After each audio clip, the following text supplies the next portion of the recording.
के तपाईलाई थाहा छ क्रिसमस वास्तवमा डिसेम्बर 25 कै दिनभन्दा धेरै अगाडिबाटै सुरु हुन्छ?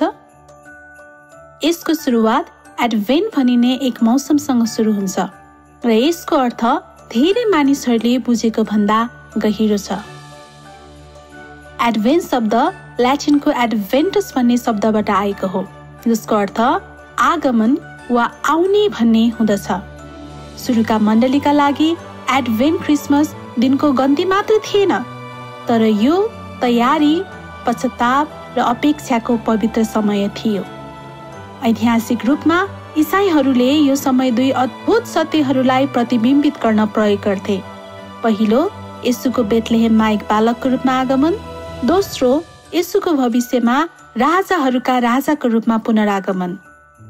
एडभेन्टको प्रचलन 4औं र 5औं शताब्दीबाट सुरु भएको पाइन्छ, जहाँ विश्वासीहरूले यी समयलाई प्रार्थना, उपवास र आत्मिक नवीकरणको खोजीका लागि छुट्याउँदथे।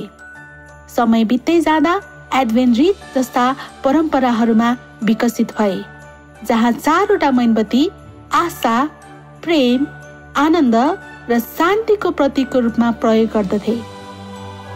हप्तामा बालिने मेणबत्तीले हामीलाई क्रिसमसको वास्तविक घटना, परमेश्वर मानिसहरूको माझ आउनु भएको सत्य हो भन्ने कुरालाई सम्झाउँदछ। एडभेन्टले सिकाउँछ कि पर्खनु भनेको समय खेर फाल्नु होइन, यो तयारी हो। जसरी इजरायलले मसीहको प्रतीक्षा गर्यो, त्यस्तै हामी पनि परमेश्वरले हाम्रो जीवन, परिवार र संसारमा कार्य गर्नुहुनेछ भनी प्रतीक्षा गर्छौं।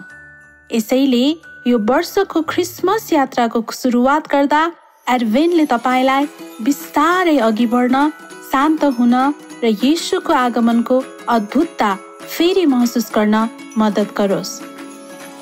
यो डिसेम्बर आशाको एउटा दीप बाल्नुहोस् र संसारमा भइरहेको सबैभन्दा महान आगमनलाई सम्झनुहोस्।